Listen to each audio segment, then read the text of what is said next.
Hi, all. I'm Mackenzie. I'm so sorry I couldn't be with you all in person today, but I want to take a minute to share a little bit about my science of reading journey. By no means, I'm claiming to be an expert, but I want to share with you what I've been learning over the past year. I'm a former kindergarten first, second grade teacher that was a huge proponent of balanced literacy.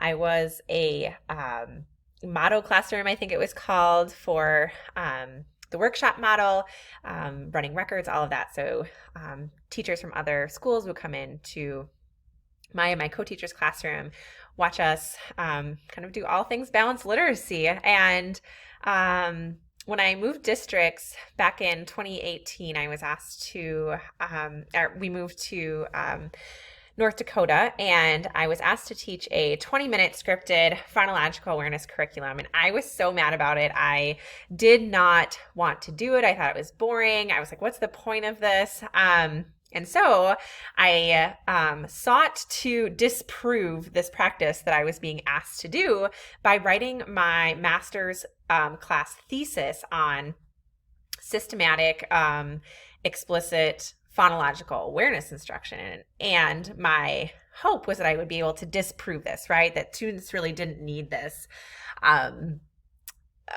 instruction. And I couldn't disprove it, right? In fact, I found quite the opposite, that this systematic, explicit phonological awareness instruction in kindergarten and first grade especially would do nothing but help my students.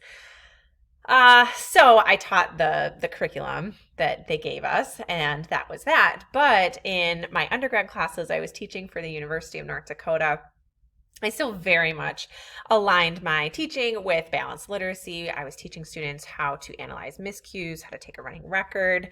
And then my advisor brought to my attention the Facebook group, What I Should Have Learned in College, which is like growing astronomically. I don't even know how many people are in that group now, but it's all about how the teacher prep programs are failing pre-service teachers in that they are not preparing teachers to teach reading, right? And so that, coupled with our university report card, our elementary education report card, made me think, okay, let me just see what's out there. So I started this year-long journey of learning that I'm still on, and have learned all about the science of reading and the research that really supports using a structured literacy approach. If you are new on your science of reading journey, welcome. There is a place for you here.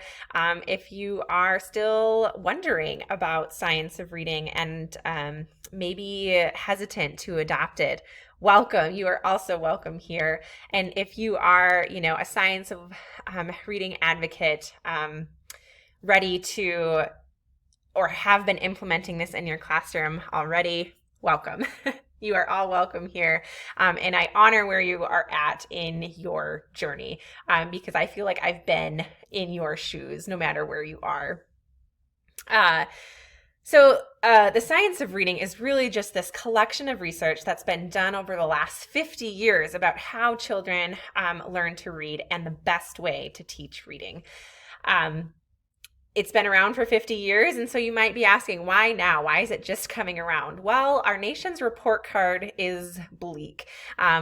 Sonia will be sharing a little bit about that, but 35% of fourth graders are reading proficiently. That means that 65% of fourth graders are not. And this is alarming because this is a rate that we were seeing back in 2017, and nothing has really changed. And in a country, in a developed, country, this really shouldn't be the case. And it's because of the fact that many districts have adopted a balanced literacy approach. Now, balanced literacy works for some students, but as we're seeing in our nation's report card, it doesn't work for all students. Yes, many children do learn to read without a lot of explicit instruction, but explicit instruction is essential for many of our students. So if we use a balanced literacy approach, we will not reach all of our students. And if you think about your past, classroom of students, at least when I do, I think about all of the students that could have benefited from a structured literacy approach. I went through a period of time where I was beating myself up about this, but what I've come to realize, and I hope that you will too, if you haven't already, is that when you know better, you do better. And now that I know better, I can do better. I can prepare our pre-service teachers to teach in a way that is going to reach all students. 95% of our students can learn to read by first grade. That's what Louisa Moats found and claims. And so now that I know better, I will do better. There are just so many criticisms of balanced literacy that were immensely insulting to me not so many months ago, and we don't have to go into that today. Rather, let's move forward, right? What is the way forward? How can we get 95% of our first grade students reading, going on to the next grade level, proficiently reading at grade level? Explicit, systematic instruction does not have to be boring. This was one of my main criticisms.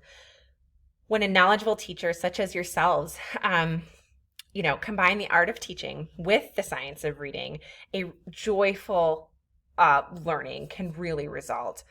I know it's painful to think about hearing kids sound out every single word instead of just flying through the predictable texts that we give them in a balanced literacy classroom, but it is a necessary part of the process. We've got to teach kids to read before they can love it. This is my biggest aha moment. I used to think the opposite, right? Is that once we teach kids to love reading, they'll learn to read. But that's not the case for a lot of our students. We've got to teach kids to read before they can love it. I hope that you find our resources useful, even if just one resonates with you. That will be worth it to me. So have fun exploring today, learning and sharing together. I wish I could be with you all, but feel free to reach out with questions via email, which will be shared at the end of this presentation. Take care.